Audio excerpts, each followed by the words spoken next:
Hello friends, welcome back to this channel लक्ष्य तक आपके साथ स्वागत है आप सभी का आपके अपने चैनल में। आज है 8th ऑफ जुलाई और आज हम बहुत ही इंपॉर्टेंट क्वेश्चंस को डिस्कस करने वाले हैं जो कल रात तक की सुर्खियों से बने हैं। सारे क्वेश्चंस को हम एक एक करके यहाँ पे डिस्कस करेंगे। बहुत ही इंपॉर्टेंट सेशन है तो वीडियो को स्किप मत करिएगा, लास्ट तक बने रहिए, एक एक क्वेश्चन को नोट डाउन करिए।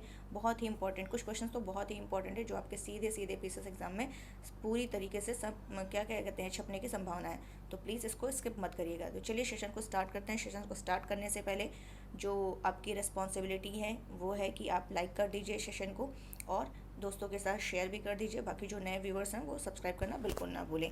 बाकी जा कर के जिसने भी अभी तक टेलीग्राम चैनल ज्वाइन नहीं किया जा कर के ज्वाइन कर लीजिए। इसकी पीडीएफ आपको वहाँ शेयर कर दी जाएगी आपके लिए, आप लोग वहाँ जा कर के डाउनलोड कर सकते हैं। और सेकेंड थिंग, जिसे हमारे इंस्टाग्राम से जुड़ना है वो भी जुड़ सकता है, उसकी भी लिंक आपको इस चैनल के डिस्क्रिप्शन बॉक्स में मिल जाएगी। तो चलिए सेशन को स्टार्ट करते हैं। सेशन को स्टार्ट करने से पहले आज का जो मोटिवेशन कोट है वो देख लेते हैं जो आपको एनर्जेटिक बनाने में आपकी हेल्प करेगा। क्या कह रहा है? सपने और लक्ष्य में मात्र एक ही अंतर है। सपने हैं और लक्ष्य है, इसमें केवल एक ही अंतर है। क्या अंतर है? सपने के लिए बिना मेहनत की नींद चाहिए। सपना अगर देखना हो तो आप क्या करो, कोई मेहनत करने की जरूरत नहीं, बस आप आराम से सो जाओ, फिर सपने ही सपने आपको आएंगे कि ये करना है, ऐसे होना है, सब कुछ आपको आ जाएगा। लेकिन लक्ष्य के लिए, अगर लक्ष्य आपको पाना है तो बिना नींद की मेहनत होनी चाहिए। बिना नींद की मेहनत, वहाँ आपको नींद नहीं आनी चाहिए, बस मेहनत मेहनत मेहनत होना चाहिए। तो अब ये आपको डिसाइड करना है कि आपको सपने मेहनत की नींद चाहिए, बिना मेहनत की नींद चाहिए, या बिना नींद की मेहनत चाहिए। और दोनों आप ही पर डिपेंड करता है कि आपको सपने देखना है या फिर लक्ष्य को केवल पाना है। सपने तो सब देख लेते हैं, लेकिन पूरा तो वही करेगा जो लक्ष्य पर टिका रहेगा, और लक्ष्य पर वही टिका रहेगा जो डेडिकेट होगा। डेडिकेट जो होगा वो क्या करेगा, वो अपने ईमानदारी से लगा रहेगा। ठीक है, तो चलिए सेशन को स्टार्ट करते हैं। बहुत हो गया आज का, समझ गए होंगे आप लोग। देख लेते हैं पहला क्वेश्चन हमारा क्या कह रहा है। डॉक्टर राजेंद्र प्रसाद स्मृति पुरस्कार जिसकी हाल ही में घोषणा की गई है, यह किस क्षेत्र से संबंधित है? क्या क्वेश्चन कह रहा है कि डॉक्टर राजेंद्र प्रसाद स्मृति पुरस्कार जिसकी हाल ही में घोषणा की गई है, यह किस क्षेत्र से संबंधित है? तो यह किस क्षेत्र से संबंधित है गाइस? ये है लोक प्रशासन से संबंधित। किससे संबंधित है? लोक प्रशासन से संबंधित है। एक मिनट, किससे संबंधित है? ये लोक प्रशासन से संबंधित है। इतना तो क्लियर हो गया होगा। अगर बात करें कि एक मिनट, जिसकी घोषणा अभी हाल ही में डॉक्टर जितेंद्र सिंह के द्वारा की गई है। इसकी शुरुआत किसके द्वारा की गई है? शुरुआत ये की गई है डॉक्टर जितेंद्र सिंह के द्वारा। डॉक्टर जितेंद्र सिंह के द्वारा, जितेंद्र सिंह के द्वारा की गई है। और ये डॉक्टर राजेंद्र प्रसाद जी की स्मृति के उसमें बनाई गई है। और डॉक्टर राजेंद्र प्रसाद जी को भारत रत्न कब दिया गया था? इससे संबंधित बहुत क्वेश्चन आजकल पूछे जा रहे हैं, तो हमें ध्यान रखना है कब दिया गया था। 1962 में। तो ये भी आपको ध्यान रखना है। तो ये क्लियर हो गया होगा। चलते अपने नेक्स्ट क्वेश्चन की तरफ। हाल ही में गांधीवादी विचारक और स्वतंत्रता सेनानी पी गोपीनाथन नायर का निधन हो गया है। ठीक है, वे किस राज्य से संबंधित है? किसका निधन हो गया? गांधीवादी विचारक और स्वतंत्रता सेनानी जिनका नाम क्या है? पी गोपीनाथन नायर। तो वो किस राज्य से संबंधित है? ये केरल राज्य से संबंधित है, जिनका अभी हाल ही में 100 वर्ष की उम्र में, 100 वर्ष के थे, तो इनकी इतने वर्ष की उम्र में इनकी डेथ हो गई है। अब इनका क्यों ये इतना ज़्यादा चर्चा में थे? इन्होंने जो भारत छोड़ो आंदोलन 1942 में हुआ था उसमें इन्होंने क्या लिया था? भाग लिया था। दूसरा जो भूदान आंदोलन चलाया गया था विनोबा भावे के द्वारा, उसमें भी इन्होंने क्या किया था? भाग लिया था। और इनको ये अभी पद्मश्री से नवाजे गए थे, पद्मश्री से नवाजे गए थे। तो ये भी आपको ध्यान रखना है। कहाँ से संबंधित है? केरल। तो सारे फैक्ट याद कर लीजिएगा, बहुत इंपॉर्टेंट है। नेक्स्ट क्वेश्चन क्या कह रहा है? हाल ही में कौन देश के सबसे कम उम्र के स्पीकर बने हैं? चलिए देख लेते हैं कौन हाल ही में देश के सबसे कम उम्र के स्पीकर बने हैं। तो उनका नाम है गाइस राहुल नार्वेकर। क्या नाम है? राहुल नार्वेकर। ये कौन, ये कहा देश के सबसे कम उम्र के स्पीकर कौन बने हैं? तो नार्वेकर। ये 16वें अध्यक्ष के रूप में, कौन से नंबर के? 16वें अध्यक्ष के रूप में सबसे कम उम्र के विधायक बनने का इन्होंने इतिहास लिखा है। और अब तक देखा जाए तो देश में प्रतिष्ठित जो शीर्ष विधायी पद पर कब्जा करने वाले सबसे कम उम्र के विधायक भी हैं। तो ये आपको ध्यान रखना है। नार्वेकर को कुल 164 वोट मिले थे। कितने? 164 वोट मिले थे। तो ये आपको ध्यान रखना है। और ये जो नार्वेकर है ये महाराष्ट्र विधानसभा के 16वें नंबर के अध्यक्ष है। ये आपको ध्यान रखना है। और ये आपको पता ही होगा कि स्पीकर का क्या किया जाता है? चयन किया जाता है, उन्हें चूज़ किया जाता है ठीक है, और स्पीकर जो है वो शपथ ग्रहण नहीं करते हैं, ये भी आपको ध्यान रखना है। चलते हैं नेक्स्ट क्वेश्चन की तरफ। हाल ही में जारी स्टार्टअप इकोसिस्टम की सहायता पर, मोस्ट इंपॉर्टेंट क्वेश्चन, स्टार लगा लीजिए, ट्रिपल स्टार, 4 स्टार, जो भी लगाना हो लगा लीजिए। हाल ही में जारी स्टार्टअप इकोसिस्टम की सहायता पर राज्यों की रैंकिंग, क्या क्वेश्चन कह रहा है, स्टार्टअप इकोसिस्टम की सहायता पर राज्यों की रैंकिंग 2021 में क्या बताना हमें, सर्वश्रेष्ठ प्रदर्शन करने वाले राज्य की श्रेणी में कौन शामिल है किया गया है। तो पहले हम लोग इसको बारीकी से एक एक कॉन्सेप्ट को देख लेते हैं। पहले ये देखते हैं इसको जारी किसने किया है, इसको जारी किसने किया है। तो इसको जारी जो किया गया है पीयूष गोयल, पीयूष गोयल कौन है, केंद्रीय वाणिज्य और उद्योग मंत्री, इन्हीं के द्वारा ये परिणाम जारी किया गया है। क्लियर। तो वाणिज्य और उद्योग मंत्रालय के तहत जो उद्योग और आंतरिक व्यापार संवर्धन विभाग है, जिसको हम लोग क्या कहते हैं, DPIIT कहते हैं, हिंदी में क्या कहते हैं इसको, हिंदी में उद्योग और आंतरिक व्यापार संवर्धन विभाग, 2018 से ही इसका क्या है, आयोजन किया जा रहा है। कब से किया जा रहा है, 2018 से ही इसका आयोजन किया जा रहा है। किसके लिए, राज्यों के स्टार्टअप रैंकिंग अभ्यास का ये आयोजन 2018 से किया जा रहा है। तो इसमें होता क्या है, ये जो अभ्यास होता है इसमें देश में जो स्टार्टअप है उसके लिए कारोबारी माहौल को क्या करना है, आसान बनाने में ये क्या करता है, अपनी महत्वपूर्ण भूमिका निभाता है। इतना क्लियर हो गया होगा। और ये जो रैंकिंग जारी की गई है, ये राज्य और जो यूटी हैं उनको 5 श्रेणियों में वर्गीकृत किया गया है। कितनी श्रेणी में वर्गीकृत किया गया है, 5 श्रेणियों में इसको वर्गीकृत किया गया है। अब वो 5 श्रेणी कौन कौन से, चलिए यहाँ देख लेते हैं। 5 श्रेणी हैं। तो 5 श्रेणी में पहली जो श्रेणी है वो है सर्वश्रेष्ठ प्रदर्शन। क्या है, सर्वश्रेष्ठ प्रदर्शन के आधार पर बताया गया है, सर्वश्रेष्ठ प्रदर्शन के आधार पर। चलिए ये हो गया। दूसरा कौन सा इसमें है, शीर्ष प्रदर्शन, एक सर्वश्रेष्ठ प्रदर्शन, एक शीर्ष प्रदर्शन। थर्ड की बात करें तो एक लीडर्स की श्रेणी में दिया गया है, लीडर्स की श्रेणी में। चौथी बात करें तो एक आकांक्षी लीडर्स के उसमें दिया गया है, आकांक्षी लीडर्स की श्रेणी में दिया गया है। एंड लास्ट 5th श्रेणी जो है वो उभरती स्टार्टअप प्रणाली के उसमें दिया गया, उभरती स्टार्टअप के उसमें दिया गया है। इतना क्लियर हो गया होगा। अब एक एक बताएंगे। इन 5 श्रेणी में कोई भी क्वेश्चन अलग अलग करके पूछा जा सकता है, हमें सारे नोट कर लेने हैं। तो 5 पॉइंट बनाएगा, 5 श्रेणी लिखिएगा और हर श्रेणी के नीचे लिख लीजिएगा किसमें कौन आगे आया है। तो अगर बात करें सर्वश्रेष्ठ प्रदर्शन के आधार पर देखा जाए राज्य की श्रेणी, तो उसमें ये आ जाएगा आपका, कौन आ जाएगा, 1 मिनट बता रहे हैं, गुजरात और कौन आ जाएगा, कर्नाटक। सर्वश्रेष्ठ प्रदर्शन के आधार पर गुजरात और कर्नाटक को लेंगे। अगर शेष प्रदर्शन की बात करें तो शेष प्रदर्शन में कौन आ जाएगा, ये आपको 2 ही 2 बता रहे हैं, 2 ही 2 याद भी रखना है, केरल और महाराष्ट्र, केरल और महाराष्ट्र। अगर यही लीडर्स की श्रेणी में पूछ ले तो असम एंड पंजाब, असम एंड पंजाब। अगर यही पूछ ले किसके, उभरते स्टार्टअप इकोसिस्टम के आधार पर पूछ ले तो किसका नाम आप लेंगे, आंध्र प्रदेश और बिहार, आंध्र प्रदेश और बिहार।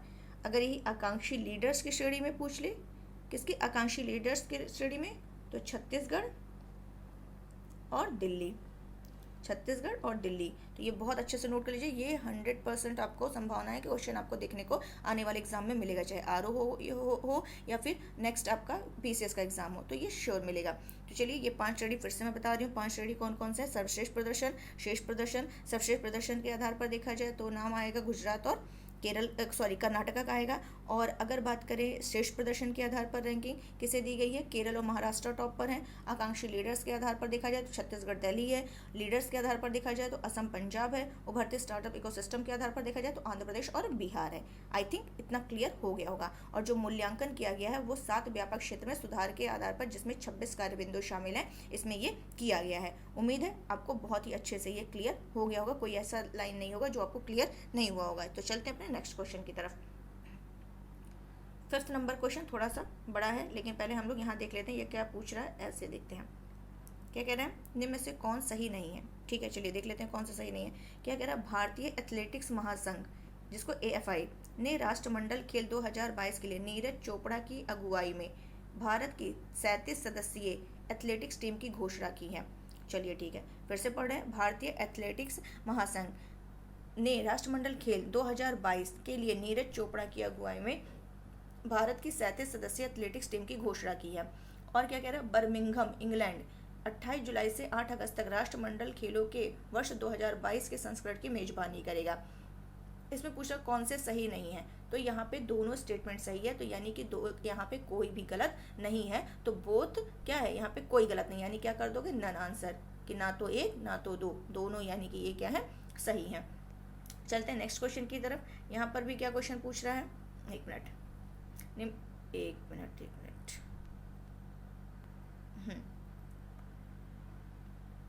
आंसर तो आपको पहले ही दिख गया, लेकिन चलिए समझ लेते हैं। निम्नलिखित कथनों पर विचार कीजिए। यहाँ पे क्या बताना, कौन सा सही नहीं है, यहाँ भी बताना है कौन से सही नहीं है। तो चलिए देख लेते हैं क्या कह रहा है। प्रधानमंत्री नरेंद्र मोदी जी ने कलोल गुजरात में, कहाँ पर, हम लोग को फैक्ट देखना है, ठीक है, और सारे फैक्ट बहुत ही इंपॉर्टेंट है। प्रधानमंत्री नरेंद्र मोदी जी ने कलोल गुजरात में दुनिया के पहले नैनो यूरिया तरल संयंत्र का उद्घाटन किया है। क्लियर, कि नरेंद्र मोदी जी ने कहाँ पर, गुजरात के कलोल में दुनिया का जो पहला नैनो यूरिया, स्टार बना लीजिए क्वेश्चन पर, तरल संयंत्र का उद्घाटन किया है। चलिए ठीक है, कर दिया है। इसका उद्देश्य क्या है, किसानों को उत्पादकता बढ़ाने के लिए और उनकी आय बढ़ाने में उनकी मदद करना है। तो यहाँ पे कौन सा सही नहीं है, तो यहाँ पे ऐसा कोई स्टेटमेंट नहीं है जो सही नहीं है, यानी कि दोनों स्टेटमेंट आपके क्या है, सही है, ये आपको ध्यान रखना है। चलते हैं नेक्स्ट क्वेश्चन की तरफ। नेक्स्ट क्वेश्चन क्या कह रहा है, हाल ही में शुरू हुआ, क्या शुरू हुआ है, हाल ही में 17वां मुंबई अंतर्राष्ट्रीय फिल्म महोत्सव में नेपाल देश को कंट्री ऑफ फोकस बनाया गया है। पता नहीं, चलिए आगे देख लेते हैं। इसमें बताना है कौन सा सही नहीं है। इस महोत्सव में वृत्त चित्र, लघु कथा और एनिमेशन फिल्म दिखाई जाएंगी। तो यहाँ तो कोई ऐसा चीज़ें नहीं है कि जो आपको लगे कि गलत है, तो ये क्या है, ये स्टेटमेंट तो बिल्कुल सही है। अब बात आ जाती है फर्स्ट स्टेटमेंट पर। तो जब ऐसा दिया रहा है, एकदम एग्जैक्ट दे दिया गया जाए कि इसी देश को ही ये बनाया गया फोकस, तो ऐसे क्वेश्चन मोस्ट ऑफ टाइम क्या हो जाते हैं, रॉन्ग हो जाते हैं। तो हमें ये देखना है कि अगर नेपाल देश को, तो इस हिसाब से ये गलत हो गया, नेपाल देश को कंट्री ऑफ फोकस नहीं बनाया गया। अब किसको बनाया गया ये हम लोग जानने वाले हैं।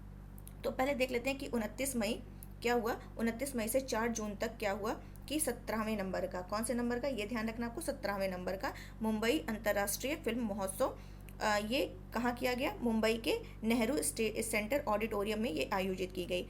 और यहाँ पे जो फोकस देश बनाया गया है, कंट्री ऑफ फोकस देश बनाया गया, वो बांग्लादेश को बनाया गया है। किसको बनाया गया है, बांग्लादेश को बनाया गया है। बांग्लादेश की आज़ादी को क्या हो गए, 50 वर्ष पूरे हो गए, तो इसी के उपलक्ष्य में उसे क्या किया गया, कंट्री ऑफ फोकस चुना गया था। इतना क्लियर हो गया होगा। और इस दौरान ये जो फिल्म महोत्सव है, इस दौरान राष्ट्रीय और अंतर्राष्ट्रीय प्रतिस्पर्धा श्रेणी में कितनी, 119 फिल्में, और गैर प्रतिस्पर्धा श्रेणी में देखा जाए 264 फिल्मों की क्या की गई, स्क्रीनिंग की गई। और इसके अलावा इस दौरान क्या किया गया, महोत्सव में वृत्त चित्र, लघु कथा और एनिमेशन फिल्मों का क्या किया गया, हाइब्रिड तरीके से प्रदर्शन किया गया है। और इसमें कुछ और फैक्ट जान लेते हैं हम लोग, कि जो एक डच फिल्म है, कौन सी फिल्म है, डच फिल्म है, उसका नाम है turn your body to the sun, तो इसमें इसने सर्वश्रेष्ठ वृत्त चित्र के लिए स्वर्ण शंख पुरस्कार जीता है। डच फिल्म है, यहाँ लिख दे रही हूँ, टर्न योर, इंग्लिश में लिख दे रहे हैं, एक minute, turn your body to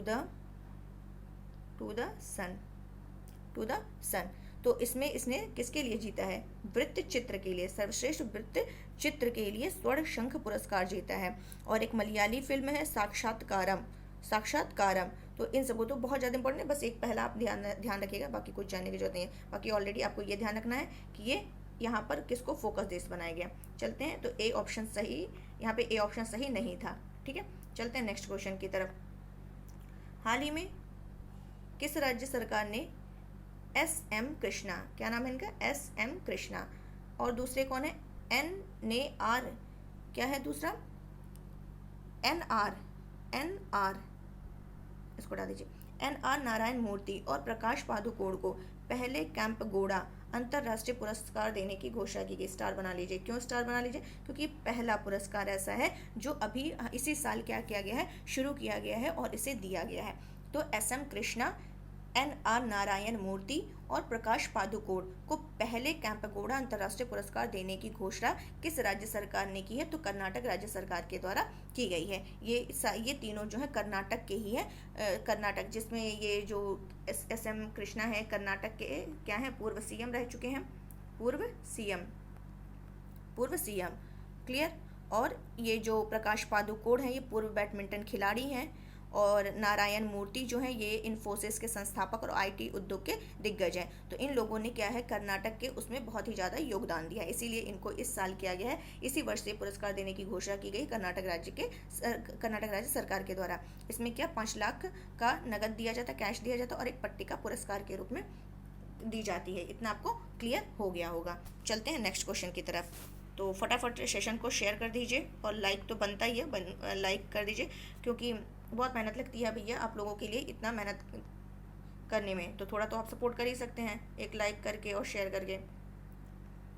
चलिए क्या कह रहा है नेक्स्ट क्वेश्चन, बहुत लंबा क्वेश्चन हो गया है लेकिन बहुत ही इंपॉर्टेंट है। यहाँ पे पूछ रहा है कौन सा सही है, तो चलिए देख लेते हैं कौन सा सही है। फर्स्ट स्टेटमेंट क्या कह रहा है कि विचार ही करना है क्वेश्चन पर, इस क्वेश्चन में विचार करना है और बताना है कौन सा सही है। यहाँ मैं लिख दे रही हूँ, बताना है क्या कौन सा सही है। तो फर्स्ट स्टेटमेंट कह रहा है हाल ही में क्या जारी किया गया, चौथा राज्य खाद्य सुरक्षा सूचकांक में बड़े राज्य, किस राज्य की श्रेणी में, बड़े राज्य की रैंकिंग में गुजरात राज्य शीर्ष स्थान पर है। अगर ऐसा दे दे, मैंने कहा अगर एग्जैक्ट नाम दे दे तो 100 नहीं कह सकते हैं, लेकिन मोस्ट ऑफ टाइम क्या होते हैं ऐसे जो क्वेश्चंस होते हैं, ऐसे स्टेटमेंट क्या हो जाते हैं वो रॉन्ग हो जाते हैं। तो ये क्वेश्चन, ये जो स्टेटमेंट है ये रॉन्ग है। क्यों रॉन्ग है अभी इसके बाद में डिस्कस करते हैं। दूसरा कहते हैं केंद्रीय स्वास्थ्य मंत्री मनसुख मंडाविया, स्वास्थ्य मंत्री कौन है, दूसरा फैक्ट आपको पता चल गया कि कौन है, मनसुख मंडाविया। इन्होंने विश्व खाद्य दिवस के अवसर पर भारतीय खाद्य सुरक्षा और मानक प्राधिकरण का चौथा, इस बार का कौन सा संस्करण जारी किया गया है, चौथा राज्य खाद्य सुरक्षा सूचकांक जारी किया गया है। यानी ये चौथा, इसका कहने का मतलब ये 2018 से स्टार्ट हुआ है, तभी तो ये चौथा हुआ 18/4/22। ठीक है, तो ये भी आपको देना, ये स्टेटमेंट राइट है। FSSAI की शुरुआत 2018-19 में देश में खाद्य सुरक्षा पारिस्थितिक तंत्र में प्रतिस्पर्धा और सकारात्मक बदलाव लाने के लिए ये इस उद्देश्य से इसकी क्या की गई थी, ये स्टार्ट किया गया था। तो इतना आपको क्लियर हो गया होगा।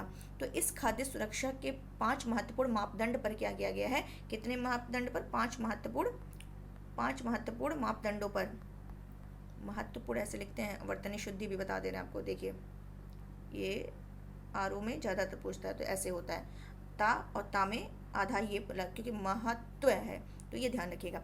ठीक है, तो इसमें 5 महत्वपूर्ण मापदंडों पर राज्य के जो प्रदर्शन होते हैं उनको मापने के लिए ये FSSAI द्वारा ये सूचकांक विकसित की जाती है, और 2018-19 ये आपको ध्यान रखना है। तो यहाँ पे 2 आधार हैं, एक मिनट इसको हटाऊँ, यहाँ पे 2 आधार पर रैंकिंग जारी की गई, एक बड़े राज्य की श्रेणी में और एक छोटे राज्य की श्रेणी में।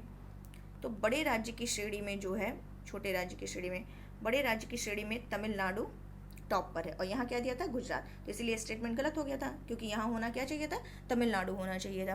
क्लियर, तमिलनाडु टॉप पर है, उसके बाद ले लें तो गुजरात है, और थर्ड पर कौन है, महाराष्ट्र है। थर्ड पर कौन है, महाराष्ट्र है। फर्स्ट पे तमिलनाडु, सेकंड पे गुजरात, थर्ड पे महाराष्ट्र। अगर छोटे राज्य की बात करें तो यहाँ पे उठा लीजिए गोवा को, और उठा लीजिए मणिपुर को, और एक और उठा लेते हैं हम लोग सिक्किम को। तो यहाँ पे उठाइए, इसका TGM बना लीजिए, TGM तमिल, गुजरात, महाराष्ट्र, और इसका क्या कर लेना है, जैसे GMT होता है वैसे आपका क्या कर लीजिए, GMS कर लीजिए, गोवा, मणिपुर, सिक्किम।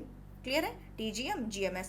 बड़े राज्य में टी बड़ा है तो TGM यानी कि तमिलनाडु और गुजरात, और M से महाराष्ट्र, और GMS यानी कि गोवा, मणिपुर और सिक्किम छोटे राज्यों की दृष्टि से।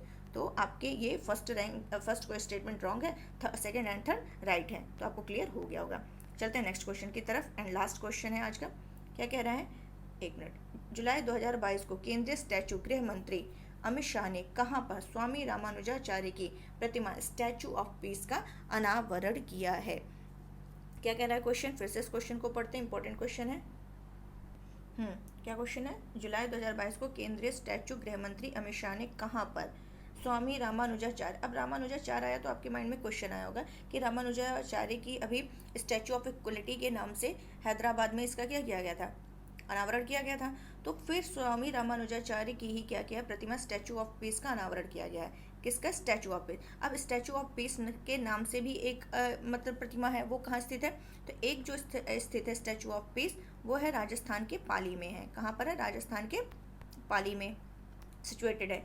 और ये जो अभी हाल ही में यानी जुलाई 2022 में अमित शाह जी के द्वारा इसका अनावरण किया गया है स्वामी रामानुजाचार्य की प्रतिमा का, ये कहाँ पर किया गया? श्रीनगर। श्रीनगर कहाँ है? जम्मू कश्मीर। तो जम्मू कश्मीर में इसकी क्या किया गया है? इसका अनावरण किया गया है। इतना क्लियर हो गया होगा। अब बात करते हैं हम लोग रामानुजाचार्य की। तो रामानुजाचार्य जो है ये वसुधैव कुटुंबकम पर इनका बल ज़्यादा था। और किस पर? समानता पर ये बहुत ज़्यादा बल देते थे। समानता पर, वसुधैव कुटुंबकम पर, वसुधैव कुटुंबकम पर ज़्यादा बल देते थे। क्लियर। और भक्ति आंदोलन की जो शुरुआत हुई थी ये इन्हीं के शिष्य थे, रामानंद। इन्हीं के शिष्य रामानंद के द्वारा भक्ति आंदोलन की शुरुआत, क्लियर, भक्ति आंदोलन की शुरुआत की गई थी। इतना आपको क्लियर हो गया होगा।